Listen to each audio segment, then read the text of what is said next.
Am I the a-hole for being willing to end my marriage because I refuse to uproot my kids from their life to follow my stepkids? My wife and I have been together for 4 years, married for almost 2. We both have kids. My daughter is 11 and my son is 9. We lost their mom when they were younger. My wife had been divorced for many years and shared custody of her 15 and 16-year-olds with her ex until a few months ago when he was granted permission to move to another state with their kids, because their kids wanted to go with their dad.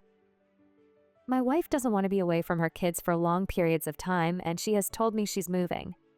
She feels like she needs to be near her kids. I support this. But I won't move my kids away from family, friends, and stability to do this. My kids don't want to move either. They heard my wife mention it several weeks ago, and they told me they don't want to leave. They'd miss everyone too much. I already know the life my kids have here is what they need and where they thrive. I explained this to my wife, and she was defeated. She told me we can't make a marriage work if I'm here and she's there, and I said I agree, and I told her I believe the best way forward would be to divorce. She was upset by this, of course, and we talked and I comforted her, and she asked me if there was anything she could say or do to make me reconsider. I told her I won't move my children and I would never ask her to be apart from her kids for months at a time. I said we're both committed to the best interest of our individual children, and that means doing what's right for them, even if it's not right for us as a couple. She asked for us to talk it out some more, and we have. We've talked about it extensively, but all the while she has been making arrangements for a place where her ex and kids now live and a new job. I think she believed I would change my mind the more we discussed everything, but I have not, and now she's angry that I would rather our marriage end than move so we can all be together as a family. But I know this is not what's best for my kids. Am I the a-hole? Not the a-hole. You both are putting the kids first, which is what good parents do. Unfortunately, the kids' needs are at odds, so that means the marriage has to take a back seat until they are all adults. Good luck. Not the a-hole. As a parent, you need to do what's best for your kids. It's sad that your marriage will have to end, but it's unfair to uproot your kids. Even more so since her kids choose to live with their dad and are older teens who will become more and more independent in the coming years. Not the a-hole. You're putting your children first, as you should. Why is she getting angry at you? While she did the right thing by putting her children first, she's the one that broke the family dynamic. She's the one who had already put the wheels in motion to move. She just thought you'd follow after her and is angry because you didn't bow to her demands. That's not thinking as a family. Opie replies, I think she's angry that I'm sticking to what we both always said when we started our relationship. Just like she's putting her kids first, I'm doing the same, and I think the reality of that is frustrating her when I, in theory, have more flexibility than she does. But what matters most to me is, would it be good for my kids? And the answer is no. This move would not be good for them. Next story. Would I be the a-hole if I countersue for what I consider an accident for the cake this other woman's daughter wrecked after she ran into me? In the middle of June, I had just picked up a custom chocolate cake from a bakery that cost $65. On my way back to the car, a woman and her 2 kids were coming out of a church across the street where a wedding was taking place. I crossed at a crosswalk about half a block from the church. I saw the mother telling her little girl, maybe 4 or 5 years old and dressed in a very nice white dress, to stop jumping around and stay still. The girl didn't listen. She ran off, laughing and looking backward instead of paying attention, and ran straight into me. I dropped the cake and it hit the ground on impact. Chocolate went everywhere, on the pavement, on me, and all over the little girl's dress. The mother came running, screaming at me. There were at least 2 people behind me and another woman on the church property who saw it happen. The mother kept yelling that I had ruined her daughter's dress, that I owed her money for a new one, and that I needed to give her cash so she could buy a replacement before the ceremony. I told her it was an accident. Her daughter ran into me and I wasn't paying for it. She kept screaming profanity, loud enough that someone called the police. When officers arrived, she tried to claim I threw the cake on her daughter and should pay for the dress. But another witness confirmed what really happened. The mother had told the girl to stop running. The girl ignored her and she crashed into me, causing the cake to fall. The woman still wouldn't calm down until the police nearly arrested her, and then only after her relatives came out of the church to help. She demanded reimbursement and threatened to sue me. At the time, no one exchanged information, but somehow she found out my name and address. Later, I learned someone had filmed the whole thing and the video got back to me. Sure enough, she served me with papers. She's suing me for $3,000 for a new dress, assault, and emotional distress. Would I be the a-hole if I countersued for the cost of the cake her daughter ruined because of her poor parenting? Honestly, I'm not too worried about winning or losing since I have video evidence and multiple witnesses showing it was an accident and her child caused it. Updating to clarify a few things, instead of keep repeating it in the comments. The cake was in a box with a lid, but when it hit the ground, it opened and exploded. It was a soft cake with a lot of chocolate icing, so it got all over my pants and the bottom of the little girl's dress. It was enough that it was really noticeable. To clarify, I'm not mad at the little girl. I'm just completely gobsmacked by how her mother handled the situation. She could have taken some accountability, apologized, or even made it a learning opportunity for her child. Something as simple as, "This is why when I tell you to stop running and listen, because now your dress is soiled for the wedding." But instead, she threw a fit, accused everyone else of her own poor parenting, and it escalated to the point where the police were called. After embarrassing herself and almost getting arrested, she still managed to act like the victim. She could have just let it go and moved on. For those wondering how she got my name and address, I don't live in a highly populated area. I'm on social media, and the video of the incident was sent to me by someone I didn't even know. Someone she knew must have recognized me. Once you have a name, finding an address isn't difficult. She even had a processor serve me. I haven't had any contact with her in any way since the incident. I'm also surprised by how many people believe you need a lawyer to file in small claims court. All I have to pay to countersue is $100. From what I've read, I technically can claim lost wages, but they won't be granted. Realistically, the most I'd get back is my filing fee and the cost of replacing the cake. Some people have also said I should have been able to prevent the accident because I saw them before I crossed the street. That's true, I did see them. But the little girl was on the grass the entire time. At no point did she step onto the sidewalk until the moment of impact. I'm not psychic, and there was no way I could have predicted she would suddenly run off the grass and straight into me. It all happened in literal seconds. Another update, tomorrow I'm going down to file my counterclaim as today is a holiday. I spent the better part of a few days researching, and I think I'm going to ask for $1.00 plus my filing fee, and take a page out of celebrities who have been wrongly sued for stuff to prove a point. I don't want to look petty, but I sure want the judge to rip that woman a new one for bringing this frivolous court to court. Thanks, everyone. Not the a-hole. If you're having to show up in court and waste your time on this lady's stupidity, you might as well get something out of it. You'll be doing a public service to teach this lady a lesson about frivolous lawsuits. Sue for the cake, harassment, and emotional distress. She threatened and proceeded to track you down after almost being arrested, and that can be perceived as stalking. At the very least, it's harassment. A restraining order on top of the countersue might be a nice touch. Next story. Am I the a-hole for not siding with my wife over our son's ex-girlfriend's pregnancy?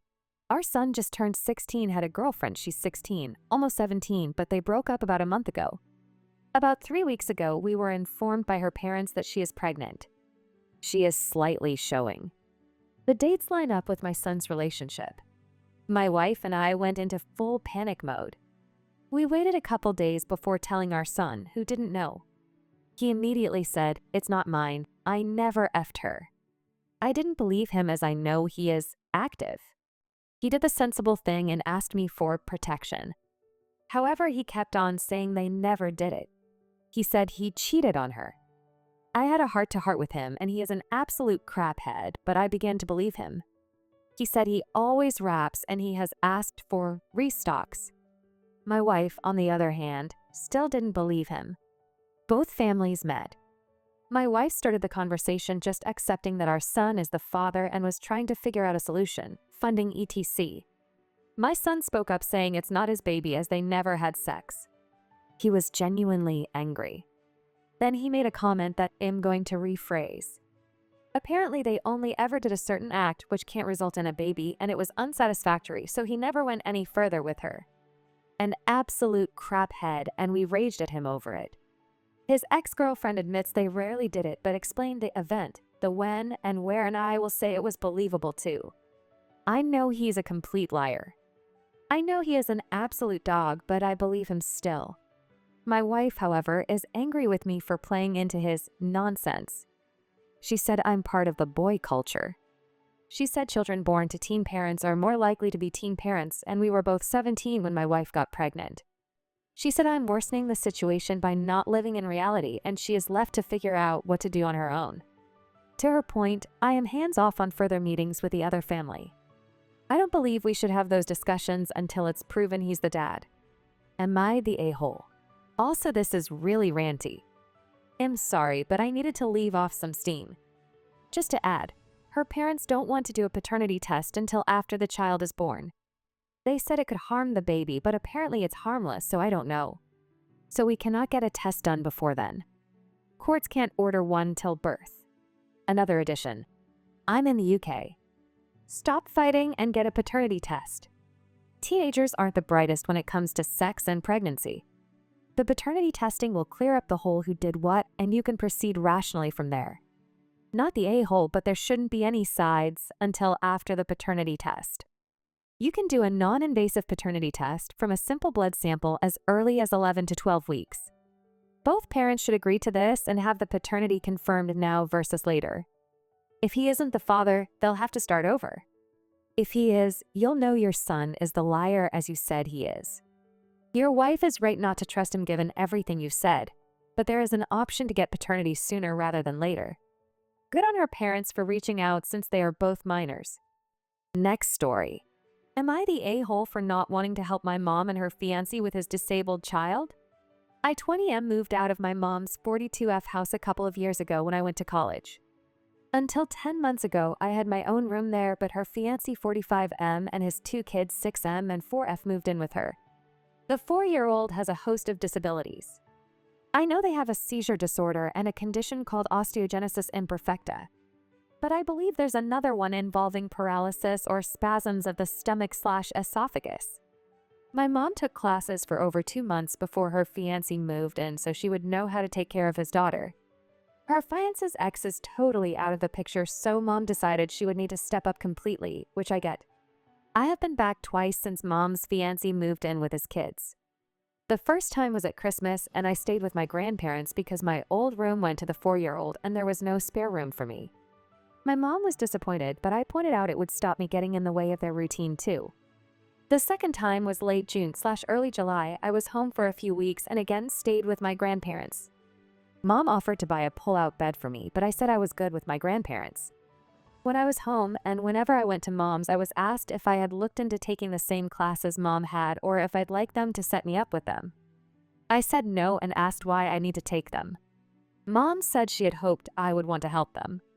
She said it would mean I could step in if an emergency came up, and I told Mom she'd be better to find someone professional for that because I was not taking on that responsibility. Her fiancé asked if I'm just never going to stay at the house, and I said yes. I told them I would have zero privacy if I slept there and it wouldn't benefit any of us. I pointed out how they'd be so busy anyway that I wouldn't have time with Mom that much, and I'd get just as much staying somewhere else and planning ahead of time to visit when she's not super busy. Her fiancé then said it sounded like I didn't want to learn how to care for his daughter and planned to be limitedly involved with him and his kids. I said I'll see them when I see Mom, but I won't be signing up for babysitting or future caregiver responsibilities. Mom and I went for a walk together after I said that, and she told me she got it, but that she hoped I'd be willing. She said it's a lot to ask, and I don't even live that close anymore, so it would never be all the time, but she asked me if I was really that unwilling to even give them a few hours off when I would visit. She said it would be so helpful. I told her I would visit and want to spend time with her, but babysitting her future stepkids was not in my plans. And especially not one so medically complex and in need of specific care. She was upset, but let it go. Her fiancé is holding a grudge about it. He brought it up to my grandparents when Christmas was brought up. They said they got the feeling he was also annoyed they gave me a place to stay during my visits because it gives me an excuse not to get closer to his kids and therefore be more willing to learn how to take care of his daughter. Am I the a-hole? This is a heavy ask for anyone, let alone someone who doesn't live there and didn't sign up for it. If they need real respite care, that's what professionals are for, not the college-aged son of the fiancé. It's good you were clear now instead of half committing and then resenting it later. OP replies, there was no way I was going to leave it unclear, because that's how you get guilt-tripped to hell and calls from classes you never signed up for. I wanted no part of that added drama. And yes, it's a huge ask. Not only because of all the care needs, but in an actual emergency or something, I'd be dropping everything and going to another state to provide a ton of care for a child who will always need a lot of care. Honestly, it's wild to me that your mom would give up seeing you for a couple of hours when you're able to visit to have you babysit her stepkids, especially as you don't/can't visit often. She decided she would take on the role and responsibility of being their mom and what looking after a medically complex child entails. You didn't and don't have to. In case of an emergency, it would make much more sense to have someone who is local to them and knows the kids to step in, like a member of her/fiance's family or a close friend of theirs. Not the a-hole. Next story. Am I the a-hole for refusing to have anything to do with my mother after she abandoned me for 10 years, then came back and spitefully said my dad wasn't my dad after letting him raise me solo? My 20-year parents were young when they dated and mother got pregnant with me. They broke up during the pregnancy and my mother called dad to the hospital and she left me with him and said she wasn't interested in parenting and since he could do it. She did nothing for me for the next 10 years. There was no contact, no child support, and yes, my dad pursued it. No, nothing. My dad did it all. He was on his own and committed to raising me. There were times I asked him about my mother, and he tried to stay neutral with a slightly positive leaning on her just because he didn't want me to hate myself for being half her. He wanted to nurture confidence and security in me. And as much as I hate her today, I appreciate him doing it because I was sort of fragile as a kid emotionally, and I think the insecurity and self-loathing would have been bad if I had known just how awful she was. A few weeks after I turned 10, my mother shows up and acts like she can just start playing supermom. She told dad she wanted to take me and raise me now and didn't want to fight over it. She told me I was going to move in with her and I fought back and said I wanted to stay with dad and she was a stranger. Then when she wasn't getting her way, she told us dad wasn't my real dad anyway and I was someone else's bio kid, so I didn't belong with him. She said it for pure spite, but also because she thought dad would dump me on the spot. Until we got the DNA test, I was in pieces over that. I felt guilty because dad raised me not knowing. I didn't want to have a different dad or lose him. He spent ages reassuring me he would be my dad no matter what, and I was his son no matter what, and he loved me.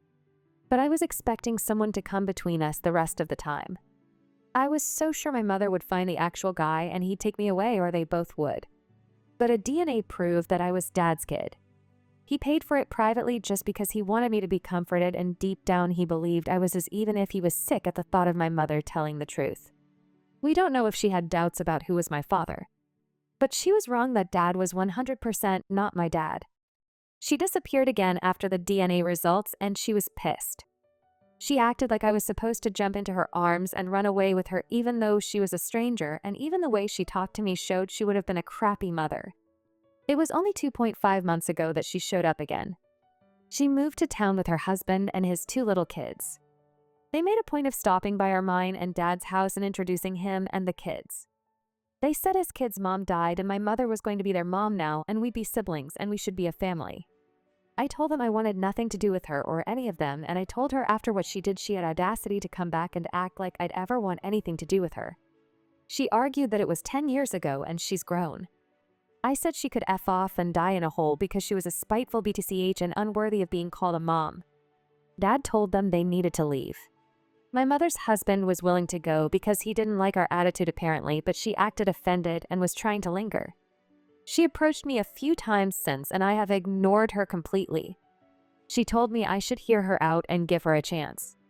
Her husband was there one of those times and he was saying crap about me and how much of a monster I am for the F off and die in a whole comment because I want his kids to lose 2 mothers and be motherless twice before they're 5. I ignored them still, but the comments bother me a little because I want to scream that they should move away if they don't like it, but I know I can't make them leave. And I know I haven't heard her side. I don't want to hear it. I don't want a relationship or anything to do with her ever. But does that make me Ta? And you know, I'm the same age my parents were when I was born. I feel too young for kids, but I would never F my kid over the way she did me. She was 30 when she did that. Like what the F? She wasn't a kid anymore, and she didn't give a crap about what it did to me. She didn't give a crap what it did to Dad, even though he was on his own with me and had zero support from her. Not the a-hole. Protect your peace. There's nothing she could say that would justify her abandonment. Opie replies, the abandonment isn't her worst crime anymore. She outdid that when she tried turning my world upside down when I was 10. Not the a-hole next time she tries to talk to you. Just completely blank her and walk away. She does not deserve any of your time. Opie replies, that's what I'm already doing. I don't look at or acknowledge her. I keep walking and I don't slow down until I can no longer hear her. There was a time I even turned around and went back the way I came just to get away from her easier. I hope you guys liked this video. If you did, make sure comment, share, and subscribe the channel our posts.